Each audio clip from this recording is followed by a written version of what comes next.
That's a lot of people, Utah. Tell you what. A political icon assassinated in broad daylight. A manhunt for a killer. I would never guess that would have been him. And a country at a crossroads. This cuts to the very foundation of who we are, of who we have been, and who we could be. A special edition of NewsNation Prime starts right now. Flags lowered at the White House and across the nation tonight, and vigils growing from state houses to college campuses, just days after conservative activist and icon Charlie Kirk was assassinated here in Utah. Good evening, everybody. I'm Brian Entin. I'm live from Orem, Utah, for a special edition of NewsNation Prime. Behind me, you can see that there are people gathering. There is a massive crowd that has been here for days with American flags to remember Charlie Kirk. They're emotional. They're still trying to get over what they saw here. They're wearing shirts like "I am Charlie Kirk," "Peace in Christ," and there was a sign that I just took a picture of that says, "If you believe in something, you need to have the courage to fight for those ideas, not run away from them." These people say they want to come out here to show that they will not back down, and they will show the world that they are standing up for their American ideals in light of the assassination that happened here. 3 days ago, the kickoff to one of Charlie Kirk's famous college tours ended in shock and horror. Tonight, an alleged assassin is behind bars, and as we come on the air, we have brand new information to share about that suspected shooter. His name is Tyler Robinson. Utah Governor Spencer Cox telling the Wall Street Journal that Robinson was, quote, deeply indoctrinated with leftist ideology. That is new coming out today. We're going to be digging into that more in just a few moments. Also, new tonight, Turning Point USA, the organization founded by Charlie Kirk, announcing his funeral is scheduled for next Sunday in Arizona. President Trump says he's planning to attend. And we are also hearing from Charlie's wife and now widow, Erica Kirk, in an emotional speech addressing the nation. Highly, highly emotional. Take a listen to this. The evildoers responsible for my husband's assassination have no idea what they have done. They killed Charlie because he preached a message of patriotism, faith, and of God's merciful love. But they should all know this. If you thought that my husband's mission was powerful before, you have no idea. You have no idea what you just have unleashed. Charlie Kirk's death has not only rocked the political landscape, but has impacted many everyday Americans deeply. There is outrage, there is grief for his loved ones, including his wife and young kids. And you can see it even behind me now. Again, this crowd, it has been here around the clock. I've been here for 3 days. In the middle of the night, there's people out there. People who saw the assassination happen, who are still trying to deal with that grief, but also want to show the world that they are not going to back down, that they are American. Over the next hour, we will take you inside the investigation, the technology used to identify the suspected shooter, and you will hear from Charlie Kirk in his own words, his takes and debates from the library of Turning Point USA. There is so much to get to tonight. But first, let's begin by going back to Wednesday, September 10th, right here on Utah Valley University's campus, right behind me. 12 p.m. local time. It's a busy day on Utah Valley University's campus. Charlie Kirk arrives for Turning Point USA's event, the American Comeback Tour. It's the first of a 15-stop tour of colleges, something Charlie Kirk has become famous for. That's a lot of people, Utah. Tell you what. Charlie Kirk takes the mic under a white tent in front of a crowd of 3,000. We're going to be here for a couple hours. Get comfortable. Bring the best libs that Utah has to offer. 12:23 p.m., he's in the middle of his signature Prove Me Wrong debate with a student. Do you know how many mass shooters there have been in America over the last 10 years? Counting or not counting gang violence? Great. A single shot rings out. Charlie Kirk is hit in the neck. Chaos unfolds.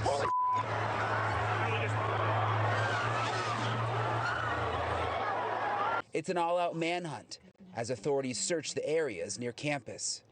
Supporters gathered outside the hospital, and social media was filled with calls for prayers. Please, Lord, help us all. In Jesus' name. At 2:40, President Trump announced on Truth Social, the great and even legendary Charlie Kirk is dead.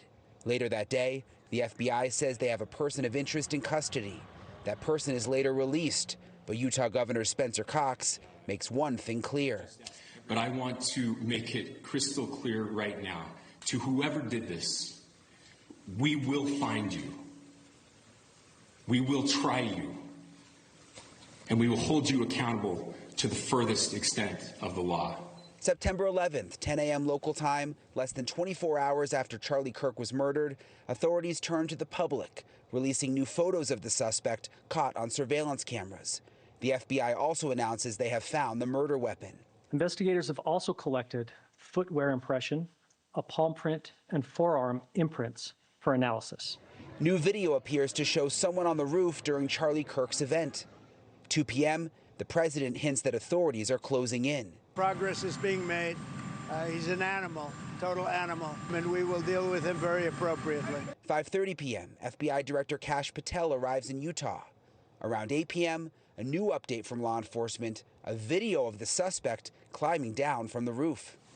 So here you see the suspect ran behind that upper building. He's going to come out on the right, moves to this far right corner. As he does, he's going to climb off the edge and then drop down to the ground. Vigils grow across the country, God bless America, including some near Charlie's home in Scottsdale, Arizona. Friday morning, September 12th, just after 6 a.m. local time, President Donald Trump announces the news. I think with a high degree of certainty, we have him in custody, right? In custody. Everyone did a great job. Suspected shooter Tyler Robinson is in custody, arrested at 10 p.m. the previous night in southern Utah after an alleged confession to his father, who helped turn him in, marking the end of a 33-hour manhunt. Good morning, ladies and gentlemen. We got him. In 33 hours, we have made historic progress for Charlie. This would not have been possible without you, the media, and you, the public. That's why we went so public, so fast, and we're so transparent, and we're committed to that transparency. All right, 33 hours. That's how long it took to find this alleged assassin. I want to bring in Utah County Sheriff Mike Smith now, and also Under Sheriff Sean Buffton. Thank you both for being with me. First of all, I'm so sorry for what happened here. I mean, it's such a beautiful part of the country. We're surrounded by mountains, and to think that this event had to happen here, I'm really sorry. I mean, people are so emotional. The crowd behind us. How's the community doing? I think not just this community, but the nation, and I think we're seeing a lot of the world where they hurt. This was a big blow, and yeah, this is a beautiful community, and it's unfortunate it happened anywhere, but of course we didn't want this in our community, this type of evil that entered our community. Under Sheriff, this morning the governor said that this was a person who was deeply indoctrinated with leftist ideology. We've heard so much about social media and how young people get indoctrinated into these. It's almost like a cult. It is. Yeah, the social media is just not good for the young, I don't think. I'm probably old school, but you know, it just really hurts them. They get in these groups. Yeah, it can be kind of bad. And politically, I mean, we're so politically divided right now. We are. Yeah, and that's sad because we need to stand together, you know, and things are divided right now. I hope they can get better. Do you think, Sheriff, that this is a moment in America where things could get better? I think they could. I think we have a choice in front of us. We could get better, or it could be a moment where we could get worse. I mean, I truly hope we get better. I think that's the hope of most people, but I think there's an element of our society that isn't on board with that they would like to keep this going, that the hate, the vitriol, it is just pouring in over someone's death, someone that, you know, was exercising his First Amendment rights. It's unbelievable. I mean, this is the scene of an assassination behind us that the whole world is paying attention to. Are you concerned at all? I mean, have any more threats come in? Is there any concern here? There's always concern. Yeah, as feelings and emotions as they rise, we're watching everything. Under Sheriff, you know, the 33 hours it took. Sorry, there's a lot of people with American flags going by. It's really a beautiful sight. It really is. It's really cool to see. But for that 33 hours when the manhunt was happening, I mean, the whole country was on edge. Take us behind the scenes a little bit. What was going on? I mean, I know there was a big operations center behind us. Non-stop work. Non-stop work. I'm so proud of our sheriff's department and just all of our other brothers and sisters in law enforcement in this valley. Everybody just came together. You know, for 33 hours, it was no sleep and go to work. And from hour one or minute one, I mean, it was so impressive. You know, probably 15 minutes, there's 300 cops here. Guys, gals leaving the gym in their gym clothes or with their families, off duty. They jump in their vehicles and they get here and they throw their battle gear on and go to work. And so we're pretty lucky here in Utah County that we can all work together and just get a job done. I want to ask you, Sheriff, there was a tweet I can pull up that FBI Director Kash Patel put this out today. He said, against all law enforcement recommendations, we demanded the video footage and enhanced stills of the suspect be released to the public. Robinson's father, who of course is the suspect, who ultimately turned him into authorities, told law enforcement that he recognized his son in that released video. I keep thinking about that father. I mean, you know, I don't know if you're a dad, but that took a lot of courage, I think. It did. Took a tremendous. I would have to imagine for me, that would be the worst day of my life to have to do that. The father absolutely did the right thing, but devastating. I mean, this action has changed the lives drastically of two families, and my hat's off to the father, to the mother for doing the right thing. Had to be the hardest thing they've ever done in their life. Under Sheriff, do you think we'll learn more soon about what planning went into this? Because that's one thing that we still have so many questions about.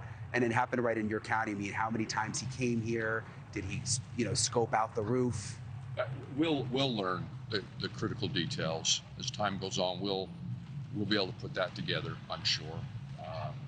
But it's just going to take a little time. Most of those things are being mapped out. For us, it's getting this case to trial and having a successful trial. So a lot of those things, you know, as we go through this, it's getting that successful conviction. So those things are all being handled in an appropriate way. The teams are all over those issues. You spoke about the father. Also, we've learned that the roommate has been cooperating. Also, do you know much about the roommate? I don't know anything about the roommate. Do you, Sheriff? I do, but that's not something I'm going to make comments on right now. I understand, yeah. Well, thank you, Sheriff. I appreciate absolutely. you very much. Thank you so much for joining us. Again, I'm so sorry, Under Sheriff, for everything that happened here, and we appreciate you coming on tonight. Absolutely, thank you. Thank you. You can imagine, I mean, again, for everybody here, it's, for all of us around the country, it's a lot, but imagine if you lived here, and so many of the people in this community were actually at the event, so we appreciate you coming on. All right, coming up next, our special edition of NewsNation, everything that we know about the suspected assassin, including the piece of technology that helped authorities identify him.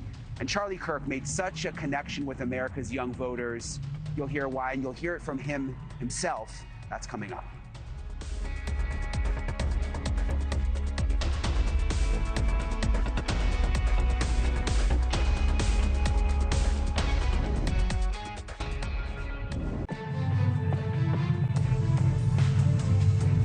In 33 hours, detectives were able to take a crowd of thousands of people and zero in on just one person, Tyler Robinson. He's in the Utah County Jail right now, awaiting a court appearance early next week. And it turns out he wasn't a student on campus. And as authorities comb into his past, his social media, and also his mindset, we are learning even more about who he is and why he came here.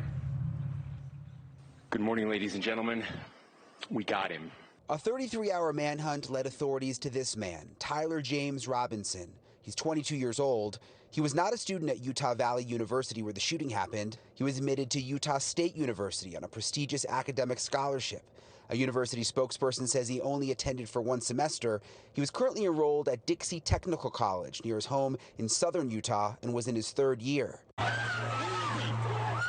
Authorities say he drove about 250 miles in a gray Dodge Challenger from his home in Washington, Utah, walked from a parking spot to the north of the campus through a wooded area and onto the campus where Charlie Kirk was surrounded by over 3,000 people anxious to watch him debate. He's going to climb off the edge and then drop down to the ground. NewsNation learned that the FBI was closing in on Robinson thanks to facial recognition technology. They walked all over the area, getting license plates from every possible parking lot adjacent to the campus. They also got Ring camera footage. But it was Robinson's own family working with law enforcement that turned him in. A family member of Tyler Robinson reached out to a family friend who contacted the Washington County Sheriff's Office with information that Robinson had confessed to them or implied that he had committed the incident. The family member referenced a recent incident in which Robinson came to dinner prior to September 10th, and in the conversation with another family member, Robinson mentioned Charlie Kirk was coming to UVU. They talked about why they didn't like him and the viewpoints that he had. The family member also stated Kirk was full of hate and spreading hate. Authorities believe Robinson acted alone, but say he was communicating with a roommate on the app Discord. The content of these messages included messages affiliated with the contact Tyler, stating a need to retrieve a rifle from a drop point, leaving the rifle in a bush, messages related to visually watching the area where a rifle was left, and a message referring to having left the rifle wrapped in a towel. The messages also refer to engraving bullets and a mention of a scope and the rifle being unique. Messages from the contact Tyler also mentioned that he had changed outfits. The governor says Robinson was deeply indoctrinated with leftist ideology. The biggest clues right now could be inscriptions on those bullet casings saying, "Hey fascist, catch. And if you read this, you are gay, LMAO." Tyler Robinson is registered as an unaffiliated voter, according to Utah state records. He does not appear to have a criminal record. NewsNation spoke with his neighbors. I would never have guessed that would have been him, not because the pictures didn't show it, and his personality wouldn't have showed that. That's not who he was raised to be. I think social media and friends that have gotten it wrong, just don't hassle the family, be nice. They're going through a lot of grief, just as the Kirk family is, and I know it's a different kind, but mental health is real and we need to check up on it. All right, joining me now is Jesse Weber, NewsNation legal contributor and also retired FBI agent Bobby Chacon. First of all, a lot of people have been asking me whether Charlie Kirk was wearing a bulletproof vest, and I just confirmed from the sheriff that he was not. Not that that would have really made a difference, I don't think. Bobby, you can weigh in on that. I mean, obviously it appears that he was shot in the neck, so I don't think that would have mattered. But a lot of people just sort of wanted to know, and I just got that confirmed. But Bobby, it's interesting. The governor here in Utah said this morning that the suspect was indoctrinated with leftist ideology. Is there anything more that you've learned about that, Bobby? No, but I can surmise that he made that statement based on things that he's been told from the FBI in their examination of his, digital footprint, as we call it. The FBI has a SOMEX, or what we call a social media exploitation team, that specializes in going into someone's background and all of their comments on all of the different platforms and finding that stuff and seeing a pattern of ideological thoughts and ideas. And so I'm assuming, surmising that he made those statements after being told what the investigators found or have initially found. I'm sure they're continuing that deep dive, but have initially found from some of his online activity. Jesse, obviously the feds are involved. The state is also involved here. Who will end up getting jurisdiction over this case? Because it's my understanding that the murder charge right now so far is a state charge, right? And I think it may stay a state charge. Why do I say that? Even though this is a heinous heinous crime. There may not be an actual federal crime at play that fits in with this pattern of facts. We don't even have a domestic terrorism charge to necessarily charge him with. When you look at something similar in recent history, the Mangione case, the way that they were ultimately able to charge him is murder through stalking. I don't know if that actually applies. That was also interstate. So I don't know if that's what we're seeing here. But look, it looks like the state is going to take charge. And something to note here, while he has not been formally charged, we believe that's going to happen on Tuesday, aggravated murder was listed in the probable cause statement. The reason that is so significant is because that is how they're amplifying this to the most serious crime in Utah. That is how we try to get the death penalty on the books. The idea here is that this was a killing committed in certain circumstances that posed a grave danger to others, that this suspect allegedly opened fire in an open crowd. Yes, the target was Charlie Kirk, but opening fire with that many people around, that is the hook that they're trying to get this to the highest level felony in Utah. And Jesse, you know, they have death penalty by firing squad here in Utah. And I know death penalty cases can be tricky, but I would imagine with the video that so many of us have seen, which is just awful. I mean, the whole assassination was caught on video. I would think with that video, this, you know, prosecutors would have a strong case here for the death penalty. You would think so, but don't always guarantee it. I mean, if you look at the Parkland school shooting, which is one of the worst mass shootings we've ever seen, the jury came back and ultimately said, no, life in prison. It can be very complicated. And look, for a defense attorney's perspective, what are they going to do? They are going to say, look at the circus that has been created in the last few days. His mugshot has been plastered everywhere. You have politicians who are already talking about Tyler Robinson, and it may be very difficult to get a jury, let alone a jury that would be in favor of the death penalty, a death penalty qualified jury. It may be too early, but look, this is a heinous crime. That video is now ingrained in so many people's minds, and we're in the beginning stages, but clearly they want to go as strong as possible against the suspect.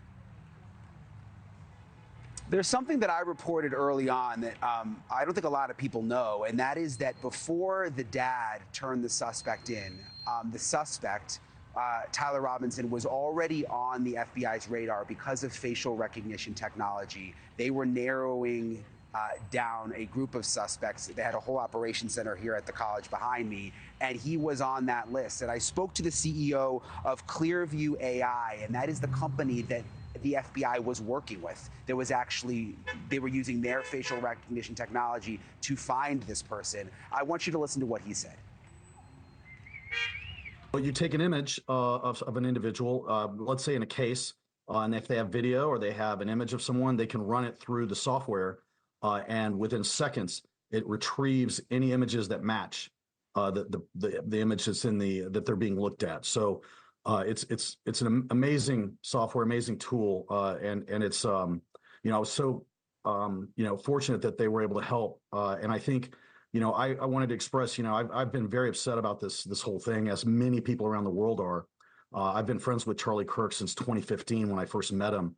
He was an amazing person. He was 21 years old. I thought he was 30 when I first met him. I mean, he was just so polished and so mature.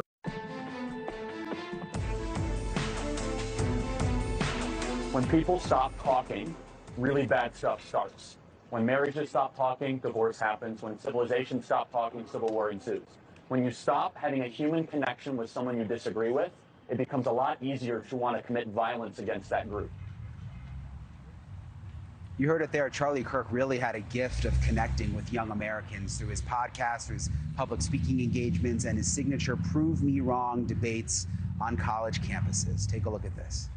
In the age where, like, there is such a hypersaturation of, and we've seen this, like, extremely polarizing, different, like people are getting their news from wildly different sources. Yes. People just don't interact with the other side at all. Do you think that being an autodidact, in any sense of the term, is going to give you a thorough and rigorous education if you are, like, so likely to end up sucked into these holes where you're never interacting with people who have... That's not my only form of learning. I meet a lot of cool people. I learn from people like you and others. I mean, I'm listening when you're talking. It's not just a shtick. You haven't won me over on any of it, but you had an opportunity to. But I'm glad you attempted to. But yeah, I mean, you learn in other ways other than just sitting in a classroom, listening to a professor drone on for 90 minutes and pretending to read his book and paying $20,000 a semester to cheat on the exam at the end of the semester. According to current projections, 1/3 of today's young Americans will never get married. The average American is having fewer children than ever before. Why? It's because for far too many, they simply can't afford them. The basic things our parents enjoyed are increasingly out of reach for Gen Z and millennials. You see, the American dream has become a luxury item for the wealthy elite. Happy countries have children. Broken countries have addiction, depression, and suffering. Christianity is the greatest ethic that humanity has ever had to live under. Hold on a second. Sorry. Christianity, as we know it, is the greatest moral ethic. And these are things you agree with. You know, love the stranger, you know, help others, have justice. Love thy neighbor. Yeah, love thy neighbor as yourself, like Leviticus 19, right? These are beautiful teachings. In fact, they're so beautiful that you think that they're common, when in reality the rest of the world doesn't always have them. Even freedom of speech and natural rights and charity to the lesser, these are all Christian values. So what I'm getting at, though, is if we remove Christian values, which you may or may not be suggesting, what do we replace them with? We should tell our young ladies that if you want to go be the CEO of a shoe company, that's fine. But do you know what's really going to matter 30 years from now? What's going to matter is whether or not you have the love of your life and you have decided to raise children. It doesn't matter how many trips to Thailand you make. It doesn't matter how many nights out at the club. What matters is what lasts. And what matters is things that are hard. I'm going to keep it short and sweet. I'm just curious about your stance on college as a scam, because I feel like, according to the Hamilton Institute, people who get bachelor degrees over a total lifetime earnings will earn over $1 million more than those who don't. And also, I feel like college is an important place for people to like go learn valuable life lessons. And also, it's good to have like a balanced society, because then you're going to get artists, you're also going to get architectures, you're going to get engineers, you're going to get all sorts of different people that we need in society. Because, like, what's the point in living if we don't have writers or artists? You know. So I just want to get your take on that. The question is, did the best writers learn to write in college? Probably not. No, the best writers are gifted writing, and they learn to write by writing. And I would just argue that this kind of holistic view you get. For example, what are you studying? Can I ask? Economics. Okay, so what do you think of Thomas Sowell? I actually really like him. I bought his book, Basic Economics. Great. He's one of the first economists I ever Do they really teach it looked here? at. Not yet, but also I've only been Okay, for like so now 1 you're proving year. my point. If you're studying economics and they're not teaching Thomas Sowell, you're not getting an education, you're getting an indoctrination. Well, and you're no. being scammed. Okay. Milton Friedman, do they teach Milton Friedman here? No, but I'm aware of him. Okay, Ludwig von Mises. I'm aware of him, but no. Murray Rothbard, hold on. No. F.A. Hayek. No. Frederick Bastiat. No. You're not getting economics education, you're getting an indoctrination. You should know every single, it's not your fault, but what you're paying for or going into debt for is not a real economic education. Those are the people that theorized about free markets, which is a legitimate school of thinking. Monetarism, private property rights, and the fact that I'm not criticizing you, I'm criticizing the institution that's failing you, that you don't know what these people believe and you're not being taught that rigorously, proves my point that college is a scam. Never underestimate the will of the American people and the sovereignty of God towards righteous and good purposes. Donald Trump is evidence that God is not done with the United States of America, that our best days are ahead of us. Joining me now is Elizabeth Pitko. She is a former Republican Party spokesperson and also a friend of Charlie's. You can hear the honking behind me, Elizabeth. This is all support for Charlie. I mean, the crowd out here is insane. But I wanted to ask you, I went down this rabbit hole last night on Charlie's YouTube, watching a lot of these debates on college campuses. And so many of the viral ones that you see over the years were sort of spicy, but most of them were really conversational and respectful.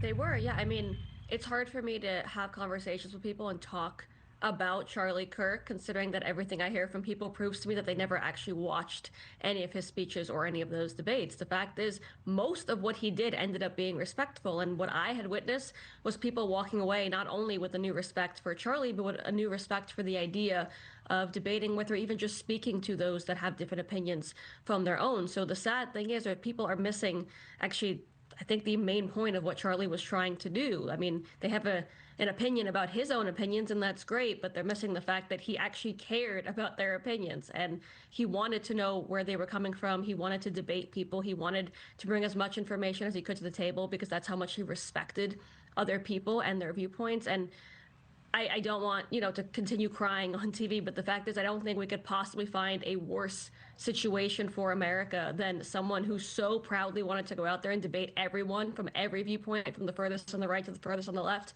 and ended up getting killed for it. Yeah, it's terrible. It's really terrible. The crowd behind me, so many of them now have "I am Charlie Kirk" T-shirts, "I am Charlie Kirk" signs. It's quickly become like a slogan, and it seems like this movement may actually become stronger than ever. I have obviously heard that from a lot of people. I'm hopeful, of course. I don't even know what the movement is worth without the, one of the leaders that we had. I don't know if it was worth the loss of such, a great soul. And I can't believe that we're actually talking about it like this, but I think that's what we're left to do. I can only imagine that's what Charlie would have wanted. Unfortunately, sometimes it takes some of the worst situations possible to inspire people to finally go out there and speak up. And the fact is, again, I hope people on the left, people who disagreed with Charlie, realize we are all Charlie Kirk. We're just Americans with opinions, and a bunch of people disagree with those opinions. But it doesn't matter if you're on the left or the right. As long as you love your fellow American and you're ready to discuss those opinions, then you are also Charlie Kirk. You've probably seen the reports, Elizabeth. There are people in some high positions at different companies and different jobs who have, said awful things on social media. Some people have even celebrated the assassination. Some companies have gone as far as to fire people. What do you make of all of that?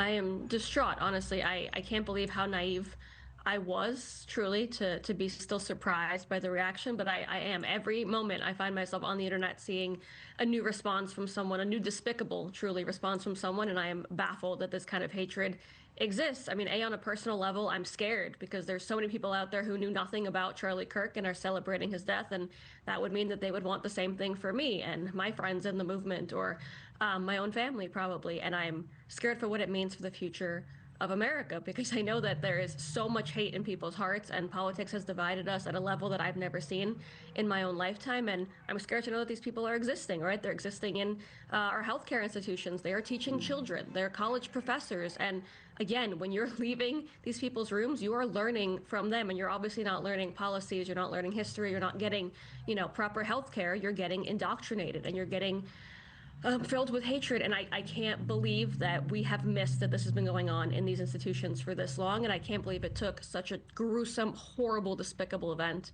for us to find out just how much hate our incredible American society is currently filled with. Well, I think hopefully the love overshadows the hate. I appreciate you coming on, Elizabeth, and I'm sorry about on a personal level, I'm sorry about the loss of your friend. Thank you. Thank you so much. Okay, millions saw it on the internet, thousands saw it right here with their own eyes. How does the country actually move forward from this? What happens next? How do the people who were here get past the trauma? That's coming up.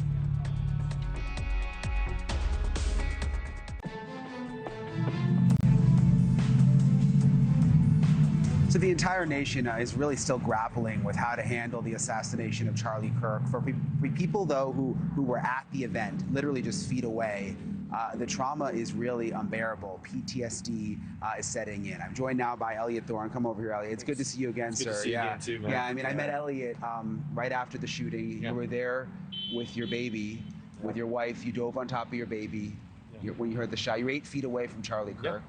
How are you doing now?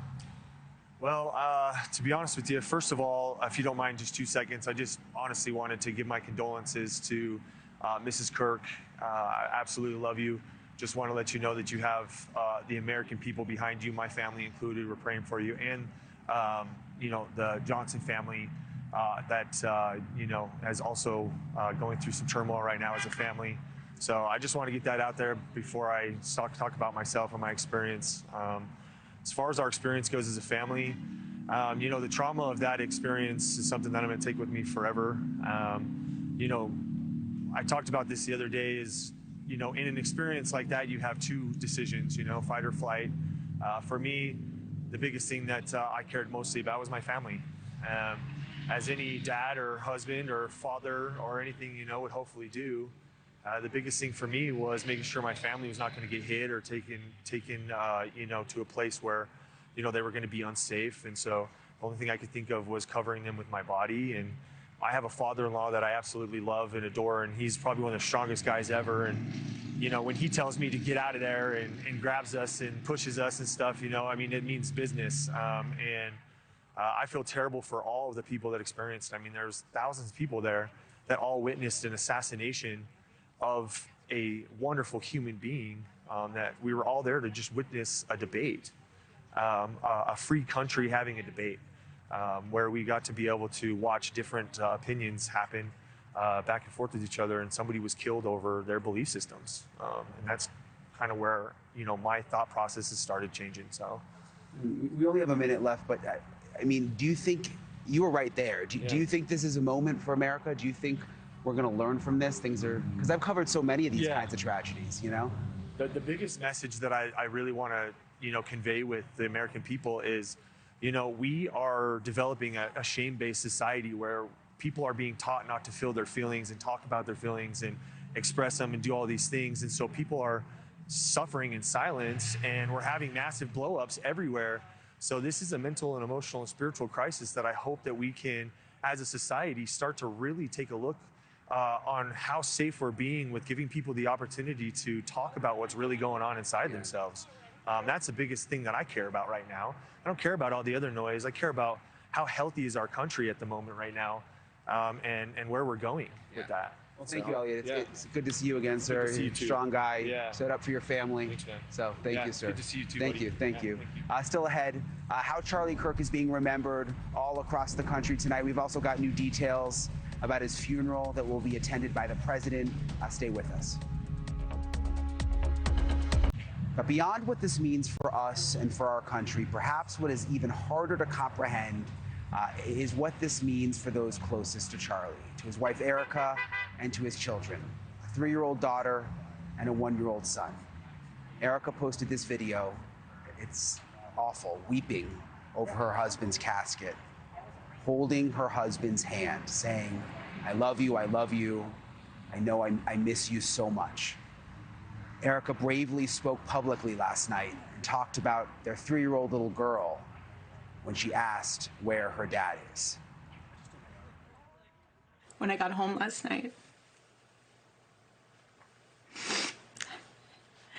Gigi, our daughter, just ran into my arms. And I talked to her and she said, Mommy, I missed you. I said, I miss you too, baby. She goes, where's Daddy? What do you tell a 3-year-old? She's 3. I said, baby, Daddy loves you so much. Don't you worry. He's on a work trip with Jesus, so he can afford your blueberry budget. President Trump will award Charlie Kirk the Presidential Medal of Freedom and will be at his funeral on Sunday. And again, here's a live look behind me right now. People continue to show up to honor and remember Charlie and to ask the question, will this finally be a wake-up call for America? Thanks for joining us tonight. Good night.